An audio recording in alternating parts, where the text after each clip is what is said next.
మొన్ననైతే ఒక కామెంట్ వచ్చింది అన్నమాట, పాము వచ్చింది అన్నది అంటే పాము వచ్చి ఏమన్నదని. ఇక మీరే నొల్లి కదా అని మాటలల్లా. హాయ్ బ్రో, అంత బాగేనా? తొక్కేస్తావా ఏంటి మరి నన్ను? ఏంది బ్రో, కొంచెం అయితే తొక్కేటోని కదా. తొక్కుతారు బ్రో, తొక్కుతారు. మీరే తొక్కుతారు, మీరే చంపేస్తారు మమ్మల్ని. మేము మీ మీదకి తిరగక ముందుగానే మా మీద దెబ్బ పడుతుంది. ఏమన్నా అంటానా బ్రో నిన్ను? తొక్కితే నువ్వు ఊకుంటావా? బ్రో నువ్వు దొక్కినా కూడా ఏం చేయలేను, ఎందుకంటే నేను మీ చైన్లు ఉన్నా. నేను ఊపను అని అనుకోకు, నేను సైలెంట్గా వెళ్ళిపోతా బ్రో. నేను అందరిలోకి కాదు బ్రో, మంచిగా బ్రో. అయినా నువ్వు అడవిలో ఉండాల్సిన నువ్వు ఇక్కడ చేనులకి ఎందుకు వచ్చినావు? అడవి దగ్గరనే ఉన్నది కదా, అడవిలోకి పోతే అయిపోవు కదా. మా ఫ్యామిలీ మొత్తం ఇందులోనే ఉంది బ్రో, కొంచెం జాగ్రత్త.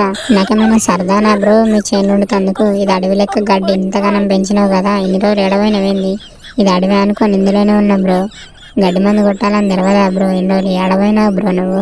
అట్లా కాదు బ్రో, ఇగో ఇంకొక 20 ఎకరాలు ఉండే అవన్నీ కొట్టే వరకు టైం పడుతుందని, అందుకోసమని ఈ చేనుకి రాలే. ఈ చేనుకి వచ్చే వరకేమో ఇక బాగా పెరిగింది.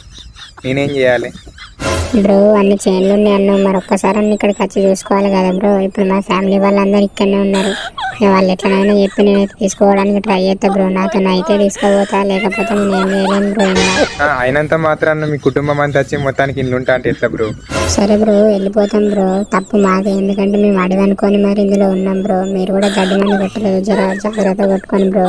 తప్పకుండా వెళ్ళిపోతాం, ఇంకేం చేస్తాం. Thank you bro. వెళ్ళిపో థ్యాంక్ యూ బ్రో. నువ్వైతే కొంచెం జాగ్రత్త ఉండు మరి. పోయేస్తాం మళ్ళీ. ఇంకా బాయ్ బాయ్.